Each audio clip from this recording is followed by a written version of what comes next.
Hi అండి అందరికీ.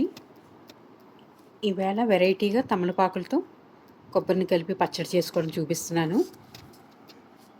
చాలా బాగుంటుందండి. భోజనంలోకి, అన్నంలోకి చాలా బాగుంటుంది రుచి. కానీ టిఫిన్లోకి కూడా తినచ్చు, దోశల్లోకి, ఇడ్లీలోకి. చాలా హెల్త్ బెనిఫిట్స్ కూడా ఉంటాయి కదా తమలపాకులతోని. ఫ్రెష్గా కడిగిన తమలపాకుని తీసుకోండి, ఒక 5-6 తీసుకోండి. అలాగే ఒక 2 కప్పులు కొబ్బరి ముక్కలు తీసుకోండి.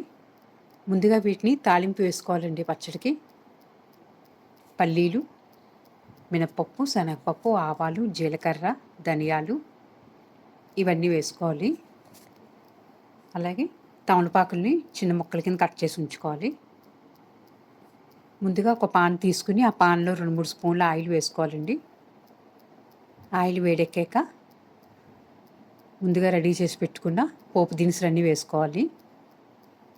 ఈ కొంచెం వేగాక ఎండుమిర్చి, కరివేపాకు కూడా వేసుకోవాలండి.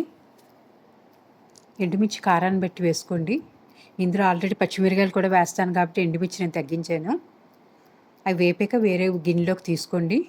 ఇప్పుడు అదే ప్యాన్లో కొద్దిగా నూనె వేసుకుని తమలపాకు ముక్కల్ని, పచ్చిమిర్చిని వేసుకుని కొంచెం దోరగా వేగనివ్వాలి. తమలపాకులు పచ్చిదనం పోయే వరకు వేగనివ్వండి. ఎక్కువగా తమలపాకులు వేసుకుంటే తమలపాకుల వాసన ఎక్కువగా వస్తుందండి. ఆ స్మెల్ ఇష్టమైన పర్వాలేదు, రుచి కూడా అలాగే వస్తుంది. అందుకే తక్కువగా వేసుకుంటే టేస్ట్ ఇంకా చాలా బాగుంటుంది, ఎన్హాన్స్ అవుతుంది. ముందుగా మనం పోపుని వేయించి పెట్టుకున్నాం కదా, ఆ పోపుని ముందు మిక్సీ జార్లో వేసి ఒకసారి గ్రైండ్ చేసుకోవాలి. ఇలా అయ్యింది కదండి. ఇలా అయ్యాక ఇందులోనే రెడీ చేసి పెట్టుకున్న కొబ్బరి ముక్కలు, దోరగా వేయించి పెట్టుకున్న తమలపాకులు ఉన్నాయి కదా, తమలపాకులు పచ్చిమిరకాయలు కలిసి వేయించుకున్నాం కదా, ఇవి కూడా వేసుకోవాలి. మిక్సీలో వేసుకోండి. సరిపడా ఉప్పు వేసుకోండి. నేను పసుపు వేయలేదండి. తమలపాకులు కలరు ఆకుపచ్చగా కనబడాలి కదా అని పసుపు వేయలేదు. కాల్స్తే వేసుకోవచ్చు. పచ్చడి అన్నాక పులుపు ఉండాలి కదా, నేను నిమ్మకాయ పిండుతున్నాను. ఒక నిమ్మకాయని పిండుకోండి.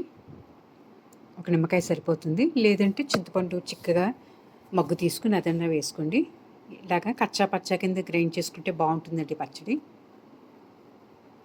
కావలిస్తే మళ్ళీ తిరగమూత పెట్టుకోవచ్చు. నాకైతే టేస్ట్ సరిపోతుంది అనిపించింది, అందుకే ఇలాగే ఉంచాను. ఇలా చేసుకుని తప్పనిసరిగా రోజు తినండి. తమలపాకుల వల్ల ఎంతో హెల్త్ బెనిఫిట్స్ ఉంటాయి కదా, చాలా మంచిది. మనం ఎప్పుడో కిల్లీల్లో కానీ ఉట్టినే వాడమండి. ఇది డైజెషన్ పెంపొందిస్తుంది, అలాగే క్యాన్సర్ రాకుండా చేస్తుంది. చాలా హెల్త్ బెనిఫిట్స్ ఉన్నాయండి. వాటర్ హెల్త్ కూడా మంచిది. ఒబేసిటీని కూడా తగ్గిస్తుంది, డయాబెటీస్ని కూడా తగ్గిస్తుంది. ఎన్నో విధాలైన ఉపయోగాలు ఉన్నాయి కాబట్టి ఈరోజు నేను కొబ్బరితో కలిపి చేస్తున్నాను. ఇలా అయితే తినడానికి చాలా రుచిగా ఉంటుంది. తప్పకుండా మీరు కూడా ఒకసారి చేసి చూడండి. నా వీడియోస్ అన్నీ మీకు నచ్చినట్టయితే లైక్ చేయండి, షేర్ చేయండి, సబ్స్క్రైబ్ చేసుకోండి. Thank you for watching my channel.